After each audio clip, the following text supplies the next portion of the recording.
पहले एक गांव में रमैया और जानकी नाम के पति पत्नी रहते थे।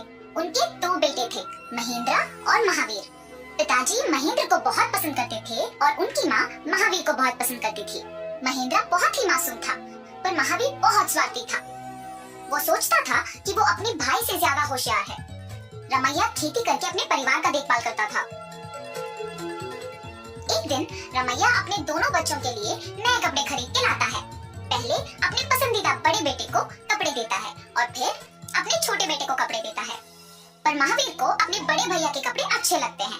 पिताजी, मुझे भैया को दिए हुए कपड़े अच्छे लगे, मुझे वही चाहिए।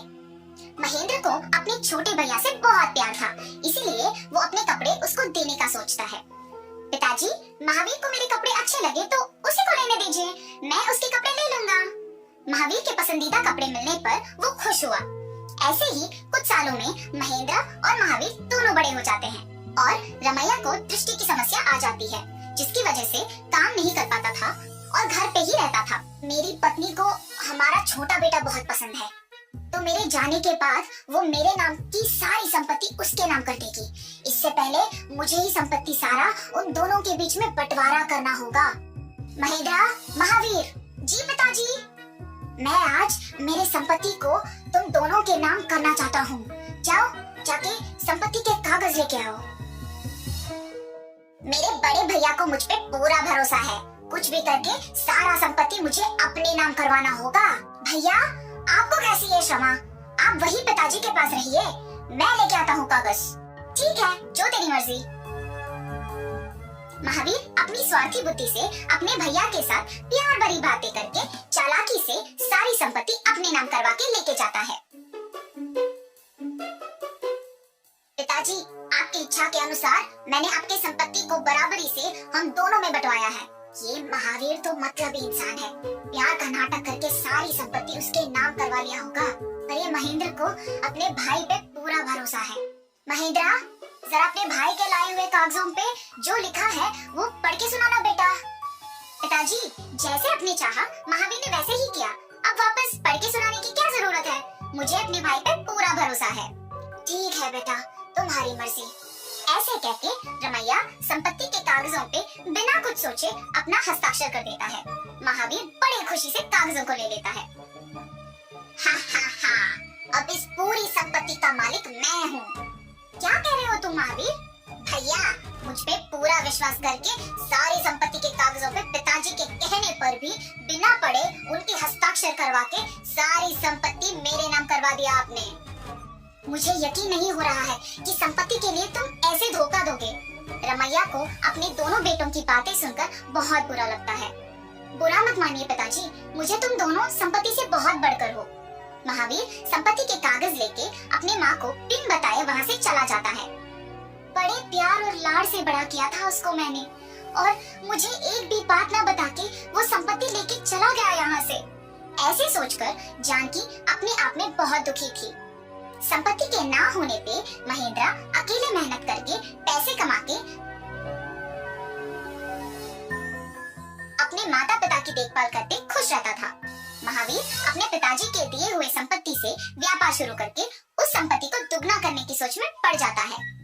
ज्यादा पैसे कमाने के लिए कौन सा व्यापार शुरू करना चाहिए, इस सोच में पड़ जाता है। हाँ ठीक, चावल व्यापार शुरू करूंगा मैं। चावल की जरूरत तो सबको है। ये सोचकर वो चावल की थैलियों को खरीदने जाता है। एक चावल की थैली कितने का है?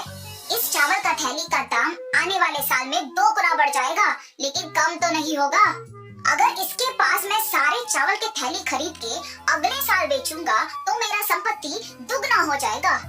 अरे भाई साहब, कुछ बोले बिना क्या सोच रहे हो आप? क्या सच में चावल के थैली का दाम अगले साल 2 गुना बढ़ जाएगा? हाँ भाई साहब, सच में इस किस्म का चावल आपको बाजार में आसानी से नहीं मिलेगा। अच्छा, तो मुझे आपके दुकान के सारे चावल के थैली बेच दीजिए। ऐसे कहकर महावीर उन सारी थैलियों को खरीद के एक दुकान भी खरीद के उसमें रख देता है। अगले साल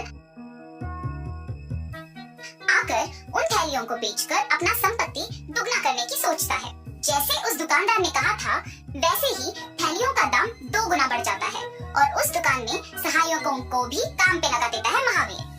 महावीर की दुकान के अलावा कहीं और उस तरह का चावल की वजह से बहुत लोग वहाँ से खरीदते थे। मगर चावल के थैलियों को ठीक तरह से नहीं रख पाने की वजह से चावल का गुणवत्ता गिर जाता है और अक्सर चावल खराब भी हो जाता था और खरीदार सारी थैलियों को वापस दुकान लेके आते थे। इतना महंगा चावल का थैली खरीद रहे हैं और उसमें कीड़े भरे हैं, ये क्या है जी? आप अपना थैली ले लो और मुझे मेरा पैसे लौटा दो। हाँ हाँ, हमारी भी थैलियाँ ले लो और हमको हमारे पैसे लौटा दो। सारे खरीदार के चिल्लाने पे महावीर डर जाता है और थैलियाँ लेकर उनको उनके पैसे लौटा देता है। सोचता है कि बाकी के थैलियाँ तो बिकेंगे, पर देखने पर पता चलता है कि वो भी वैसे ही है।